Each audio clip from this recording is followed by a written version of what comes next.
I let her build, then watched her bury herself. You know that feeling when you walk your own property and find something that absolutely shouldn't be there, not a fallen tree branch or some trash blown over from the neighbors. I'm talking about a whole cabin. A brand new structure with fresh lumber, a shingled roof and windows that still had the manufacturer's stickers on them. Right there, about 200 feet inside my property line. I stood there for a solid minute just staring at it, my coffee getting cold in my hand. This wasn't an accident. Nobody builds a 12 by 16-foot cabin by mistake. This was deliberate. This was a test. And before you ask, yes, I'm absolutely certain it was on my land. My family has owned these 43 acres of forested property for 3 generations. We've got survey markers, we've got documentation, we've got GPS coordinates that match records at the county assessor's office down to the inch. This land butts up against a residential development called Meadowbrook Estates, one of those cookie-cutter neighborhoods where every house looks the same and everyone pays monthly fees to an HOA that tells them what color they can paint their mailbox. I'd had issues with the development before, nothing major. Hikers cutting through my woods as a shortcut. Kids building bike jumps near the tree line. I'd always handled it quietly, just put up a few private property signs and the problems went away. But this was different. This was construction. This was someone making a claim. I pulled out my phone and took pictures from every angle, making sure the timestamps were visible. Then I walked the perimeter of the cabin, noting the fresh-turned earth around the foundation posts, the tire tracks from where they'd hauled in materials. Professional work, or at least semi-professional. This wasn't some teenagers with scrap wood and enthusiasm. The question wasn't whether I'd respond. The question was, how? And that's where most people get it wrong. See, when someone steps on you like this, the natural reaction is to come out swinging. Storm over there, make a scene, threaten lawyers, maybe even get physical. But that's exactly what they want. They want you emotional. They want you making mistakes. They want you to be the bad guy in whatever story they're telling themselves. So I did something they didn't expect. I went home, downloaded my photos, and did absolutely nothing else. Not that day. The next morning, I drove to the hardware store and bought 6 heavy-duty private property signs, the kind with reflective letters that you can't miss. I installed them along the property line between my land and Meadowbrook Estates, spacing them about 50 feet apart. I used metal posts set in concrete. Professional. Permanent. Impossible to claim you didn't see them. Then I waited. 3 days later, every single sign was gone. Not knocked over. Not vandalized. Gone. The posts had been cut at ground level with what looked like a reciprocating saw, and the whole assembly had been hauled away. The concrete footings were still there, little circles of gray in the grass, like grave markers for property rights. I replaced them. Same spots, same signs, but this time I added something they couldn't see. Trail cameras. 4 of them hidden in trees with overlapping fields of view motion, activated uploading directly to cloud storage. Commercial-grade equipment that hunters use to monitor game trails. Except I was hunting something more dangerous than deer. You want to guess what happened next? Of course you do, because you've probably dealt with someone like this yourself. Someone who thinks rules are for other people. Someone who mistakes your patience for weakness. It took exactly 1 night. The cameras caught everything. A silver SUV pulling up at 11:15. A woman getting out late 40s, maybe wearing expensive athletic wear like she'd just come from a yoga class. She had this confident stride, the kind that says she's used to being in charge. She walked right up to the first sign, looked around once, then pulled out a cordless saw from her trunk and cut straight through the post. Moved to the next one. Then the next. Methodical. Calm. Like she was trimming hedges in her own yard. But here's the thing that really got me. Halfway through the 4th sign, she stopped and pulled out her phone. Made a call, and I could read her lips on the playback, clear as day, saying, "It's done." No, he hasn't been back. I told you he wouldn't fight it. That's when I knew exactly what I was dealing with. This wasn't just some entitled neighbor. This was organized.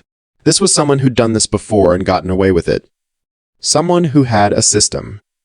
I saved all the footage, backed it up in 3 separate locations, and then I made my first phone call. Not to the police. Not yet. To an attorney named Marcus Reeves who specialized in property law. We'd never met, but he came highly recommended by a friend who'd had boundary disputes with a commercial developer. Marcus met me at a coffee shop the next afternoon. Late 30s, sharp suit, the kind of guy who probably had his closing arguments planned out before he got out of bed in the morning. I showed him everything. The photos of the cabin, the survey documents, the video of the sign destruction. He watched it all without saying a word, just occasionally making notes on a yellow legal pad. When I finished, he leaned back in his chair and smiled. Not a friendly smile. A predatory smile. "Do you know who that is?" he asked, tapping the paused video on my laptop screen right on the woman's face. "Neighbor, I assume. From Meadowbrook." "That's Carol Hutchins. She's the HOA president over there. Has been for 6 years. And I've seen her in court before on the other side of cases like this. She's got a pattern." "What kind of pattern?" Marcus pulled out his own laptop, opened a folder, showed me documentation from 2 previous cases. Different properties, different circumstances, but the same basic playbook. HOA identifies land adjacent to the development. HOA builds something or establishes community use of the area. HOA waits for the property owner to challenge it. HOA buries them in paperwork and legal fees until they give up or settle for pennies. "But here's what she doesn't know," Marcus said, closing his laptop. "Those other property owners didn't have video. They didn't have documentation. They got caught reactive and defensive. You, on the other hand, have been building a case before she even knows there's going to be a trial. What's the move? We let her dig deeper. We document everything. And we don't engage until we're ready to win it all at once." That was week 1. Let me tell you about week 2. I went back to my property, and instead of replacing the signs again, I installed something better. A proper fence. Not a decorative split rail thing, but a legitimate 6-foot game fence, the kind designed to keep deer out of commercial crops. I contracted a local company, showed them the survey markers, and had them install 200 feet of fencing right along the property line nearest the development. The fence went up on a Tuesday. By Wednesday morning, someone had cut a 10-foot section out of it. The cameras caught that too. This time it was 2 men, younger, early 20s, maybe with bolt cutters and work gloves. But here's what made it interesting. They showed up at 6:30 in the morning, right at first light. And they were on their phones the whole time, like they were getting instructions from someone. One of them even looked directly at the camera at one point, but the camera was disguised well enough that he didn't recognize what he was looking at. I had the fence repaired by that afternoon. Added a few more cameras. And then I did something that would make Marcus very happy. I went down to the county sheriff's office and filed a formal report for destruction of property and trespassing. Got a case number. Got it documented in the system. The deputy who took my report was sympathetic but realistic. "You know how this goes?" he said, a guy named Henderson with 20 years on the job and the tired eyes to prove it. "Unless we catch them in the act, it's just going to be your word against theirs. And HOAs have lawyers. I understand. I just want it on record. Smart. Keep that paper trail. It matters more than people think." I took the case number back to Marcus. He added it to the file. We were building something now, a foundation of documentation that would matter later. Meanwhile, I started noticing other things. Cars slowing down as they passed my property line. People walking their dogs who stopped to take pictures of the fence. One woman, mid-50s, with a designer handbag and sunglasses that probably cost more than my truck payment, actually stood there for 5 minutes on the phone, gesturing at my fence like it had personally insulted her. The cabin sat there untouched. I didn't go near it. Didn't acknowledge it. Just let it exist. And that drove them crazy. Week 3, things escalated. I got a letter in the mail, official looking on letterhead, from Meadowbrook Estates Homeowners Association. It was signed by Carol Hutchins, president, and it was a masterpiece of bureaucratic gaslighting. The letter claimed that the area where my fence had been erected was actually common land jointly maintained by the HOA and adjacent property owners under an historical access agreement dating back to when the development was first built. It requested that I remove the fence within 14 days to restore access, and it politely suggested that any disputes could be resolved through informal mediation rather than costly legal proceedings. There was no historical access agreement. The development had been built 12 years ago, long after my family had established clear ownership. But that didn't matter to them. They were creating a narrative, putting it in writing, making it official-looking enough that someone without resources might just fold.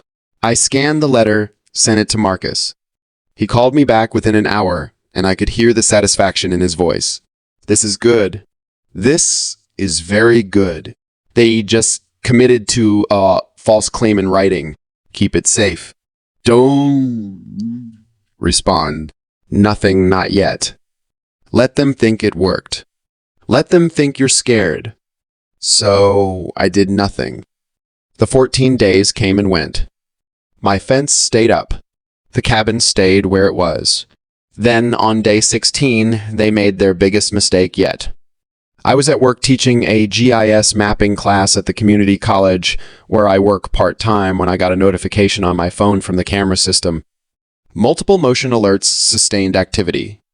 I pulled it up on my phone and watched in real time as a pickup truck pulled onto my property, not from the development side, but from the access road that runs along the north edge. 2 men got out along with Carol Hutchins herself, and they walked straight to the cabin. They weren't sneaking. They weren't subtle. Carol had a clipboard. One of the men had a toolbox. They spent about 20 minutes there, and from what I could see on the cameras, they were doing maintenance, fixing a shutter that had come loose, sweeping out the inside. One of them even brought in a folding chair and a small cooler. They were settling in. They were making it theirs. When I got home that evening, I sat down with all the footage and watched it from every angle. That's when I noticed something I'd missed before. On the side of the cabin, barely visible unless you knew to look for it, someone had mounted a small wooden sign. Hand-painted rustic style, like something from a craft fair. It said, Meadowbrook Community Retreat. They'd made it official in their minds. This wasn't just encroachment anymore. This annexation, I called Marcus. We talked for over an hour. He asked me questions about the cabin, about access, about what exactly I'd observed them doing. Then he asked me something I wasn't expecting. How much do you want to make this hurt? Excuse me, because we can do this 2 ways, Marcus explained, his voice taking on that calculated tone I'd come to recognize. We can file a straightforward property dispute, get an injunction, have the cabin removed through court order. That's the clean way. Takes maybe 6 weeks, costs you $3,000 in legal fees, and they learn a small lesson. Or we can let them go further. Let them invest more time, more money, more ego into this thing. Let them add solar panels, furniture, decks, whatever they want. Every improvement is another count of trespassing, another line item of damages, another piece of evidence showing intent and pattern. And then we crush it all at once in a way that sends a message so loud that every HOA president in the county hears it. He paused, and I could hear him tapping his pen against his desk. But here's the critical part. You have to trust the process. You have to watch them colonize your land and not react. That's hard. Most people can't do it. They see someone building on their property and they lose their minds. They confront, they escalate, and they end up looking like the aggressor. Can you stay patient while she digs her own grave? I thought about it. About Carol cutting down my signs in the middle of the night. About the fake letter with its fake historical agreement. About how many other people she'd probably done this to, people who didn't have the resources or the knowledge to fight back. Let's send a message. Good, Marcus said, and I could hear the smile in his voice. Then, from this moment on, you're a ghost. You don't visit that property. You don't react to anything they do. You let the cameras watch you, let me build the file, and you wait. This is going to feel wrong. It's going to feel like you're letting her win. But what you're actually doing is giving her enough rope to hang herself with. Every nail she hammers is another nail in her own coffin. Trust me on this. And I did. Because Marcus was right about one thing, it felt completely wrong. Over the next 3 weeks, I became a ghost. I didn't visit the property, didn't check the cameras in person, just monitored them remotely. As far as Carol and her crew knew, I'd given up. They'd won, and they ran with it. The cameras documented everything, and I had to physically stop myself from driving over there multiple times. I'd watch the footage each evening like it was some kind of surreal reality show about my own land being stolen in slow motion.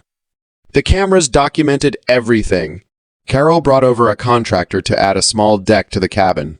Someone installed solar panels on the roof, professional installation with mounting brackets and everything. They brought in furniture, real furniture, not just a folding chair, a couch, a rug, lamps.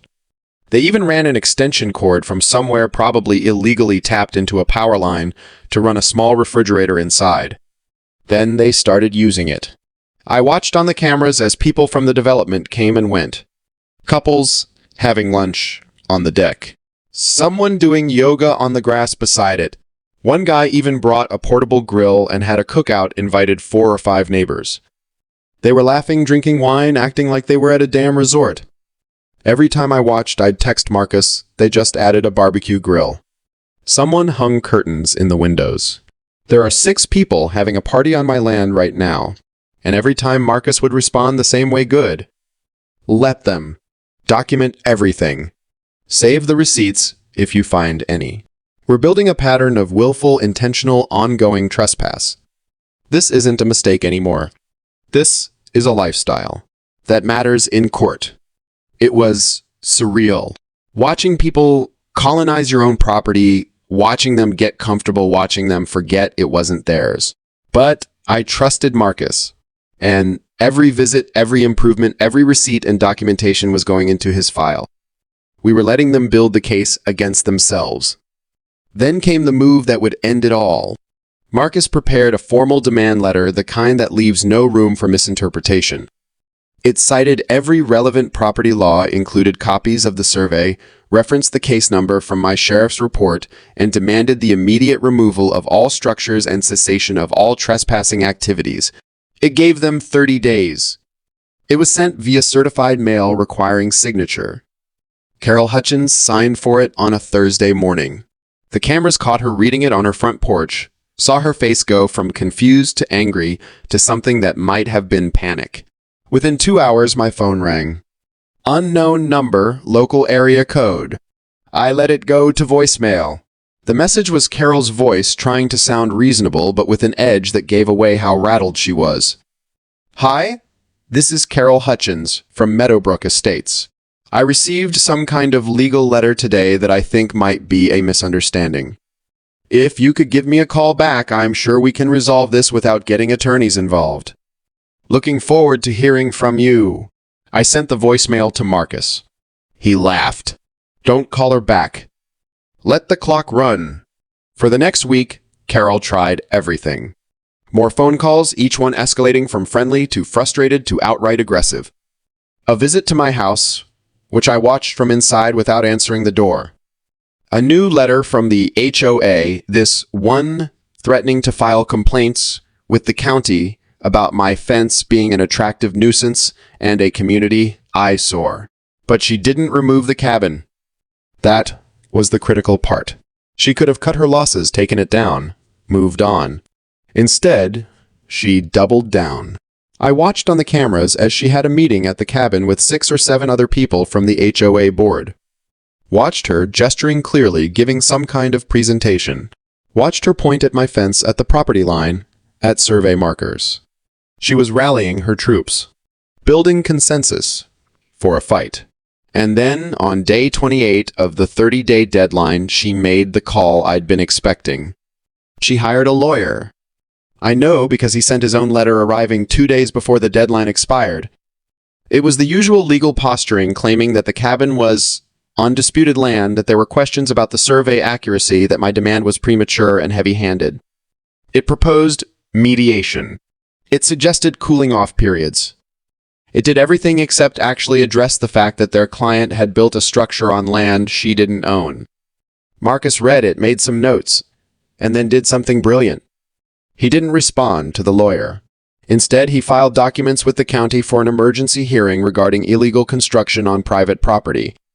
He attached everything. The surveys, the photos, the videos, the correspondence. Everything. The hearing was set for 3 weeks out. And Marcus told me to do something I wasn't expecting. I want you to remove that cabin. What before the hearing exactly? You gave them 30 days. They didn't comply. You have every legal right to remove unauthorized structures from your property. So do it. Document everything, get a licensed demolition contractor, save all the receipts. And watch what she does next. I hired a company called Precision Teardown. Professional outfit, bonded and insured, used to handling sensitive jobs. The owner, a guy named Rick with a gray beard and hands like catcher's mitts, walked the site with me and gave me a quote. $4,000 to dismantle the cabin, haul it away, and restore the ground to its original state. You want us to save any of the materials? Rick asked. No. Dispose of it all. I want it gone. You got it. We'll need to do this during daylight with proper permits. Everything above board. That's exactly what I want. The crew arrived on a Monday morning at 8 a.m. 3 guys, a truck tools. They were efficient. By 10 a.m., the cabin was in pieces. By noon, it was loaded onto a trailer. By 2 p.m., the site was clear except for some disturbed earth and the concrete footings they'd poured. The cameras caught Carol's reaction. She showed up around 11, probably alerted by someone in the development who saw the truck. I watched her park her SUV, watched her get out, and just stand there staring at her cabin being dismantled piece by piece. One of Rick's crew approached her, said something I couldn't hear from the camera. She pointed at him, clearly yelling. He shrugged, went back to work. Then she pulled out her phone and started filming. She walked around the work site, getting angles, narrating something. She tried to step past the fence line onto my property, but Rick intercepted her, keeping himself between her and his crew. Professional. Non-confrontational. Exactly right. She left after about 20 minutes, tires spinning as she pulled away. That evening, I got served. A lawsuit. Carol Hutchins and the Meadowbrook Estates HOA versus me, claiming destruction of property, harassment, and demanding damages of $15,000. Marcus actually smiled when I showed him the papers. Perfect. Now we go to court with everything. The hearing Marcus had filed for got consolidated with Carol's lawsuit. One judge, one day, all issues on the table. The date was set for 6 weeks out, plenty of time for both sides to prepare.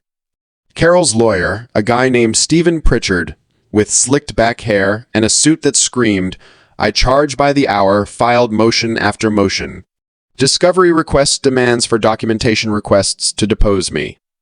Standard legal warfare designed to bury the opponent in paperwork and legal fees. But Marcus had something Pritchard didn't have. He had the truth, and he had it on video. The deposition happened at Pritchard's office, a glass and chrome building downtown that probably cost more per square foot than my entire property. I sat across from Carol and Pritchard with Marcus beside me and a court reporter taking down every word. Pritchard started with the basics. My name, my ownership of the property, how long I'd owned it. Then he moved into the attack. When did you first become aware of the community retreat structure? Mid-September. The morning of September 14th, specifically. And what was your immediate reaction? Confusion. It was on my property, and I hadn't authorized it. Pritchard slid a document across the table. It looked old, photocopied from something archived with signatures and dates from 12 years ago. This is a memorandum of understanding signed between the original developer of Meadowbrook Estates and the previous owner of your property. It establishes shared use of the forest corridor for recreational purposes. I looked at it. Marcus looked at it. Then Marcus pulled out his own document. That's interesting, Mr. Pritchard, because my client's family has owned this property for 47 years. 12 years ago, the owner was my client's mother. That's not her signature. Pritchard's face did something interesting. Not quite a flinch, but close. We'll be requesting the original for authentication, Marcus added flatly. The rest of the deposition was Pritchard trying to establish that I'd been aggressive, that the demolition was excessive. But the energy had shifted. He knew he was working with bad materials. Carol's deposition happened 2 weeks later. According to Marcus, she stuck to her script. The cabin was for community use. She'd acted in good faith. She had documentation supporting everything. Did she see the video, I asked? I didn't bring it up. I'm saving that for court. The day before the hearing, Marcus and I met at his office to go over everything one final time. He had organized the evidence into 3 ring binders, color-coded tabs, the whole professional package. Photos, surveys, videos, burned to disk with timestamps, correspondence receipts, everything. They're going to settle, Marcus predicted. Tomorrow morning, before we even go into the courtroom, Pritchard is going to approach me with an offer.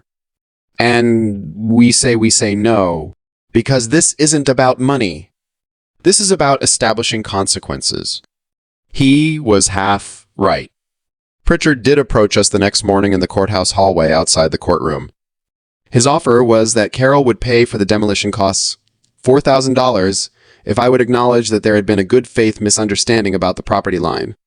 So, she pays me back and I help her save face, I said. Marcus didn't even let Pritchard respond. See you in there? The courtroom was smaller than I expected.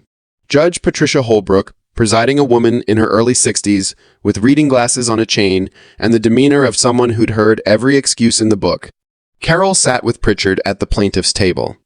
Marcus and I sat at the defendant's table. A handful of observers filled the gallery, probably HOA board members there to support Carol. Judge Holbrook called the case, had both lawyers introduce themselves, then cut straight to it. Mr. Pritchard, you're alleging that Mr. Crawford unlawfully destroyed property belonging to your clients. What do you have? Pritchard stood smooth and practiced.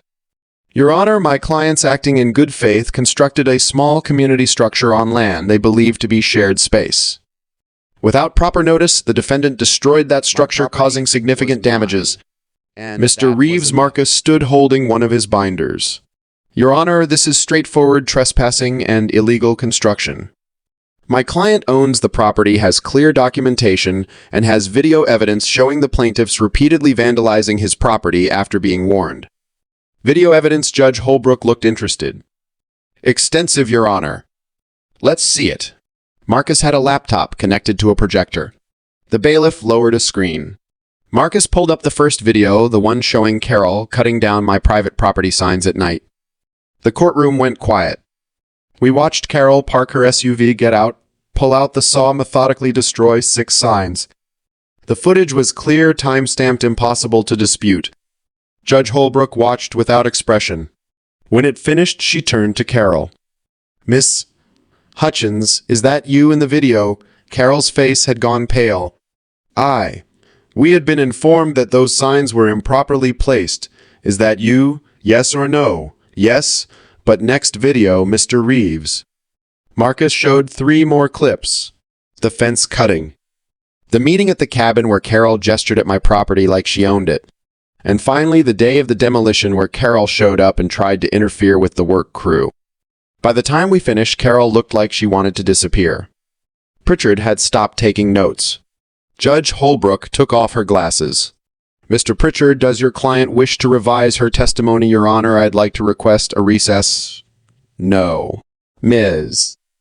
Hutchins, you told me under oath that you didn't engage in any of the conduct alleged.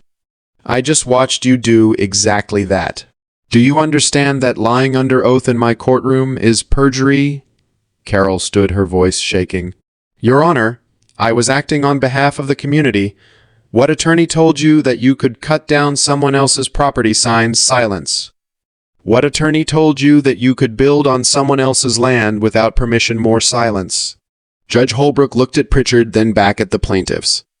Your clients built an unauthorized structure on private property, repeatedly destroyed legally placed markers, damaged fencing, and refused a lawful demand to cease. Then they came into my court claiming to be victims. She paused. Here's my ruling. The plaintiff's claims are dismissed with prejudice. The defendant's removal of the structure was lawful. The plaintiffs are ordered to pay the defendant's costs, including the $4,000 demolition fee and reasonable attorney's fees. And I'm referring this matter to the district attorney's office for review of potential perjury charges." She banged her gavel. "We're adjourned." The courtroom emptied slowly. Carol left without looking at anyone, Pritchard trailing behind her with his briefcase. The HOA board members who'd come to support her filtered out, whispering to each other. Marcus shook my hand. "That went well. What happens now with the D, a review, probably nothing major. But it'll be on her record, and it's going to make her life very difficult." He was right about that. Over the next few weeks, I heard through the grapevine what happened at Meadowbrook Estates. Carol resigned as HOA president. The board launched an audit of her tenure and found several questionable expenditures, including the money she'd spent on the cabin. There was talk of a recall election for the whole board, residents angry about legal fees and embarrassment. Someone from the development, a man named Tom, who'd apparently been skeptical of Carol's leadership for years, even stopped by my place to apologize. "Most of us didn't know what she was doing," he said, standing awkwardly at my front door. "We just got told there was some community project in the works. We didn't realize she was building on your land." "Appreciate you saying so." For what it's worth, the new board president put out a memo. "No one from the development sets foot on your property for any reason. We're respecting the boundaries." And they have. It's been quiet since then. I still have the cameras up, still monitor them occasionally, but there haven't been any incidents.